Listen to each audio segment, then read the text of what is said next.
मनुष्य का जीवन ऋतुओं के समान होता है। आज ग्रीष्म तो कल वर्षा, परसों शीत। तनिक संकट आया तो हम संयम खो बैठते हैं, तनिक ऋतु बदली तो हम अधीर हो जाते हैं। अपने आक्रोश में, अपने क्रोध में हम उनसे ही संबंध बिगाड़ लेते हैं जो हमारे अपने होते हैं। क्यों ऐसा होता है ना? हमें लगता है कि हमारे अपने हैं, फिर से मना लेंगे, परंतु स्मरण रखिए, सदा ऐसा करना संभव नहीं होता। सागर की उछलती लहरों को तट सहता है, और यदि तट ही टूट जाए तो बाढ़ आ जाती है। हमारे संबंध भी दूध की भांति होते हैं। दूध तपकर उबल सकता है, परंतु यदि उसमें खटास आ जाए तो वो फट भी जाते हैं। और फटे दूध को चाहे जितना मत लो, उसमें से माखन नहीं निकलेगा। इसीलिए अपने संबंधों को संभल कर निभाना चाहिए। ठीक है पौंड्रक, मैं इसी क्षण दोनों पक्षों को साक्षी मानकर तुम्हें वो देता हूं जिस पर तुम अपना अधिकार समझते हो, जो निश्चित रूप से तुम्हें वासुदेव में परिवर्तित कर देगा।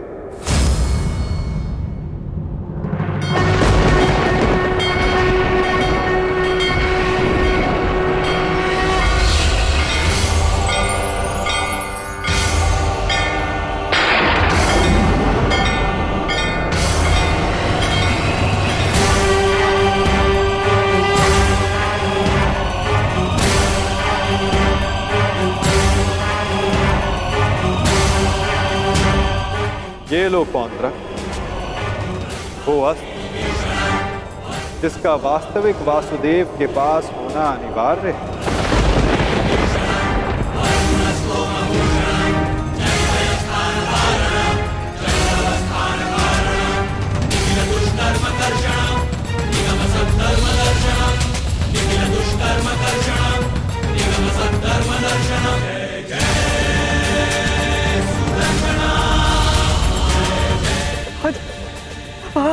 आओ, शीघ्र आओ।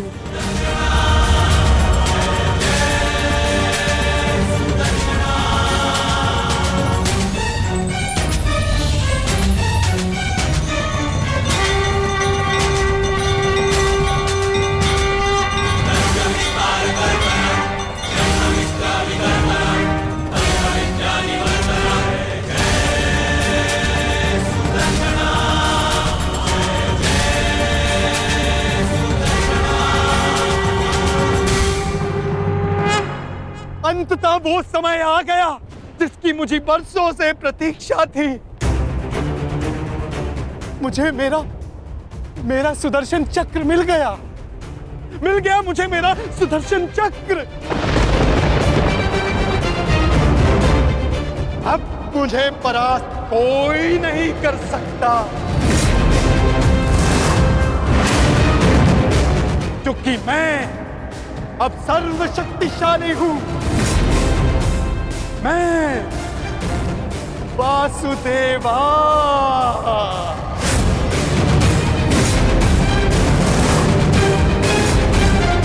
सुदर्शन चक्रधारी पौंड्रक वासुदेव।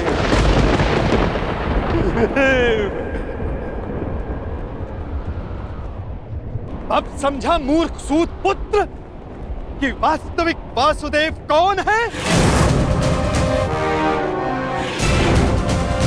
तेरे इस छलिए कृष्ण ने भी स्वयं यहां स्वीकारा कि वास्तविक वासुदेव कौन है। यदि अब तूने मुझ पर कोई प्रहार करने का दुस्साहस किया, तो अब तू भली भांति जानता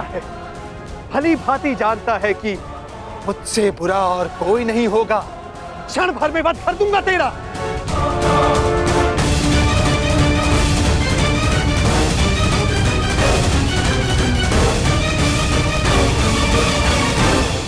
और तुम पांडु पुत्रों, अब तुम देख रहे हो ना कि सुदर्शन चक्र अब किसके हाथों में है? मेरे वास्तविक वासुदेव के हाथों में है ये सुदर्शन चक्र। अब तुम सब मेरी पूजा करो, क्योंकि मैं ही वास्तविक वासुदेव हूं।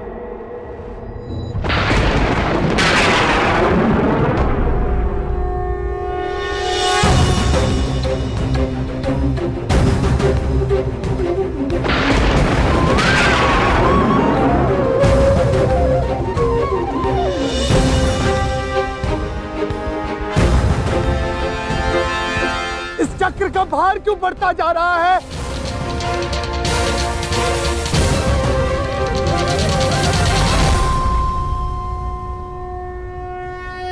दुर्योधन, ये चक्र भारी होता जा रहा है। ये चक्र मुझे कुचल देगा।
ये क्या किया आपने?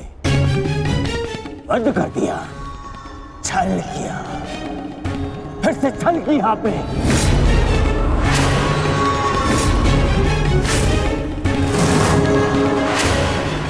ये उचित नहीं किया आपने वासुदेव, नहीं किया उचित। शांत दुर्योधन।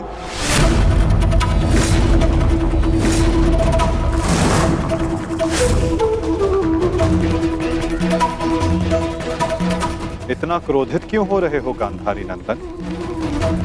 मैंने तो तुम्हारे मित्र को वो दिया जो वो मुझसे मांग रहा था।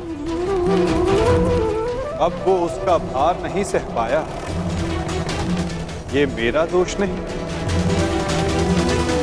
औंद्रक ने अपनी मृत्यु का आवाहन स्वयं किया था दुर्योधन, और इसके लिए तुम्हें आक्रोश में आने की कोई आवश्यकता नहीं। क्रोध नहीं आएगा,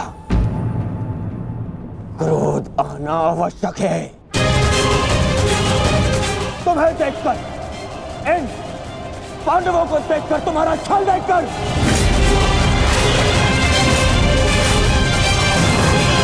कैसा छल दुर्योधन? तुम्हारा मित्र पौंद्रक मेरा वेश धारण करता रहा, वो मेरी शक्ति, मुझे मिले सम्मान से आकर्षित हुआ। वो मेरे जैसा बनना चाहता था, परंतु वो ये नहीं समझ पाए कि शक्ति और सम्मान किसी का वेश धारण करने से, किसी का रूप धारण करने से नहीं मिलती। शक्ति और सम्मान मिलता है परिश्रम से, कर्मों से। यदि लौह को सुनहरे रंग से पोत दिया जाए तो उससे आभूषण नहीं बनते दुर्योधन।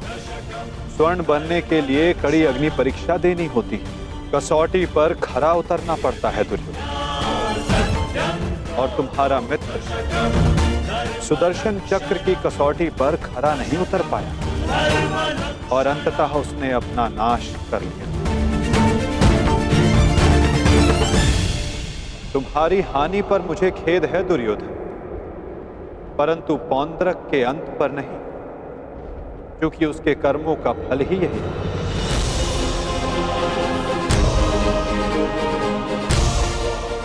अब आज्ञा दे युवराज।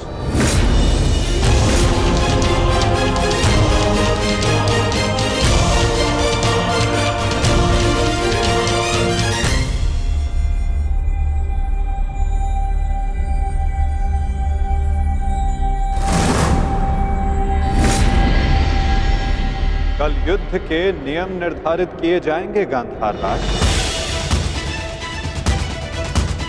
जब युद्ध क्रीड़ा में नियम निर्धारित किए जा रहे थे तब वहां मैं उपस्थित नहीं था, परंतु इस बार उत्सुक हूं ये जानने के लिए कि इस युद्ध में अपनी विजय के लिए आप क्या नियम बनाएंगे गांधार राज।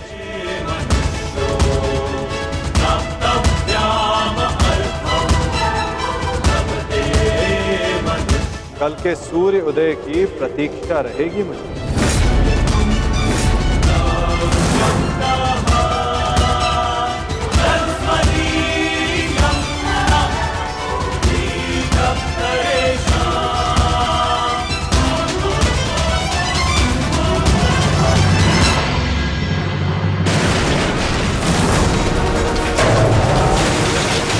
क्या हो गया? ये क्या कर रहे हो तुम?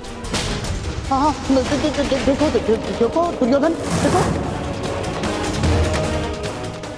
ना, नहीं दुर्योधन।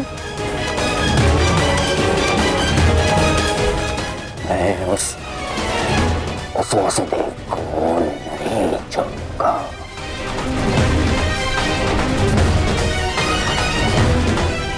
ना दुर्योधन को नहीं छोड़ूंगा। ये क्या कर रहे हो? क्या कर रहे हो तुम दुर्योधन? ईश्वर के लिए शांत हो जाओ। देखो कुछ नहीं होगा, मैं बता रहा हूँ, विश्वास रखो मुझ पर। आप शांत हो जाइए, अन्यथा मैं आपको शांत कर दूंगा। नहीं, देखो दुर्योधन। हाँ, शांत हो जाओ दुर्योधन। देखो तनिक सोचो, पौंड्रक के जाने से हमें कोई हानि नहीं पहुंची है दुर्योधन। इस संसार में हर कोई अपना एक प्रयोजन लेकर आता है और पौंड्रक ने भी यही किया। पौंड्रक का केवल एक ही प्रयोजन था कि वो मद्रराज शल्य को भ्रमित कर दे, और पौंड्रक ने अपने जीवन का प्रयोजन सिद्ध कर दिया है दुर्योधन। अब हमारे पास 11 अक्षौणी सेना है और पांडवों के पास केवल 7 दुर्योधन, केवल 7। अब ये विलाप का समय नहीं है, उत्सव का समय है। उत्सव मनाओ। वो तो ठीक है मामा श्री, परंतु मैं उस वासुदेव का कौतुक भुला नहीं पा रहा हूं।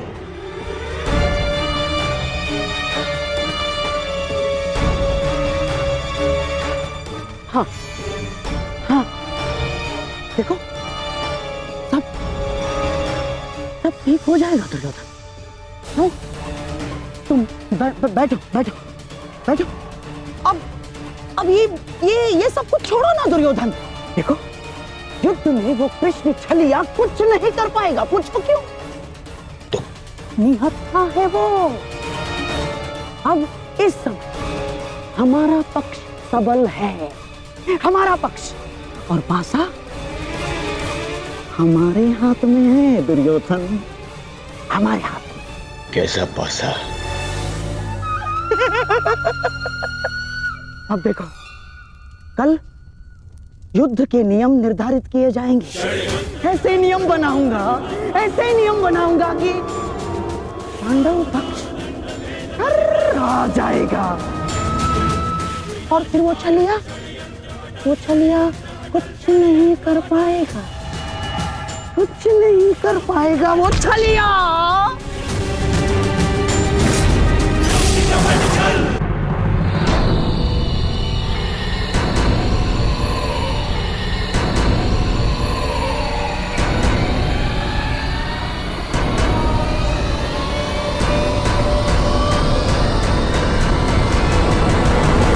तो सभा में उपस्थित सभी महायोद्धाओं को शकुनी का प्रणिपात स्वीकार हो। जैसे कि हम सब जानते हैं कि हम सभी एक महायुद्ध में भाग लेने जा रहे हैं, परंतु बड़े खेद के साथ एक बात सूचित करना चाहूंगा इस सभा में। जैसे कि हम अर्थात कौरवों पर हमेशा से, सदा से लांछन लगते आ रहे हैं, आरोप लगते आ रहे हैं कि हम छल करते हैं, हम कुचक्र करते हैं, हम षड्यंत्र रचते हैं, है ना वासुदेव? चाहे वो युद्ध हो या युद्ध। इसीलिए आपके मन से वो भ्रम निकालने के लिए इस खुली सभा का आवाहन किया गया है। तो वासुदेव, क्या आपकी अनुमति है? एक चतुर गुरु जब गुरुकुल से कुछ समय के लिए बाहर जाए तो वो आश्रम के सबसे योग्य शिष्य को उसका उत्तरदायित्व कभी नहीं देता। वो आश्रम के सबसे नटखट शिष्य को ही इसका उत्तरदायित्व सौंपता है। क्योंकि जब बिलाव को माखन की रखवाली के लिए स्वयं बिठा दिया जाए तो किसका साहस कि वो माखन चुरा सके। अर्थात आपको भी अनुमति अवश्य है गांधार राज।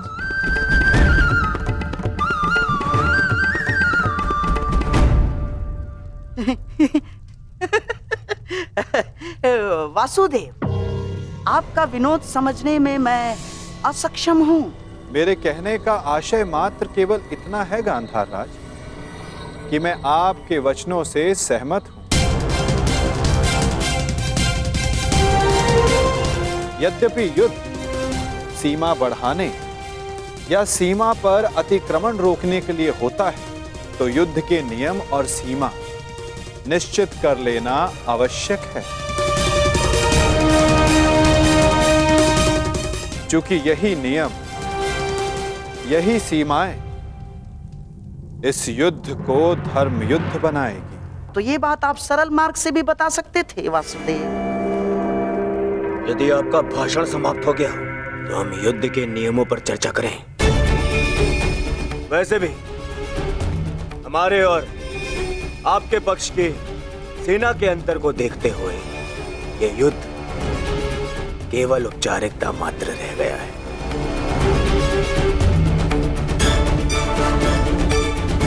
नियम बने या ना बने, हमारी विजय निश्चित है।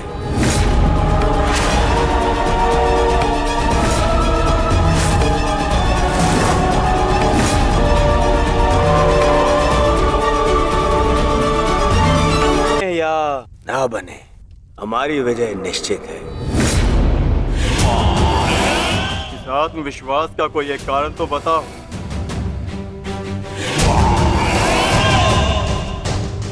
खाता दुर्योधन, मैं एक नहीं, दो नहीं, तीन कारण बताता हूं। जो समझ आए चुन लेना।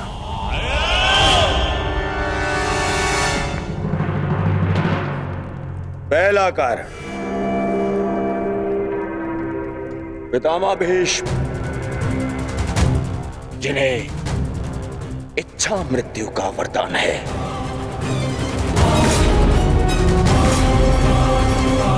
दूसरा कारण,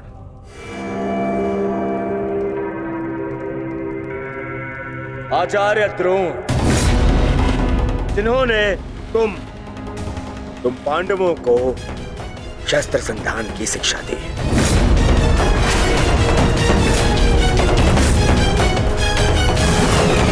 क्या इनके धनुष को काट सकने का समर्थ है तुम में से किसी के पास भी? इनका समर्थन भी मेरे पास में। तीसरा कारण,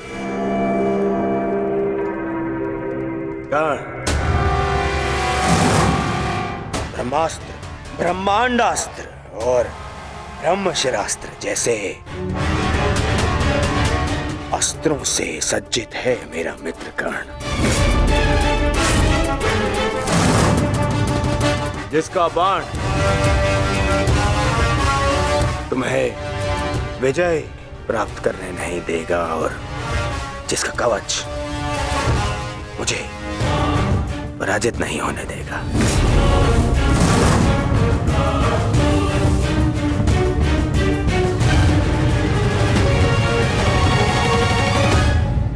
इसके अतिरिक्त मामा शकुनी, जिनकी कूटनीति का तोड़ तुम में से किसी के पास नहीं है, हा? मामा श्री।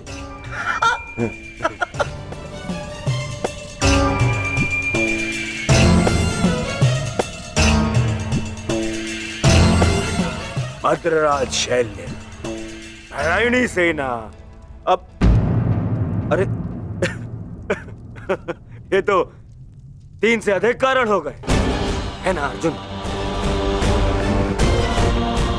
जिसके पास इतने सारे कारण हो उसे कौन पराजित कर सकता है?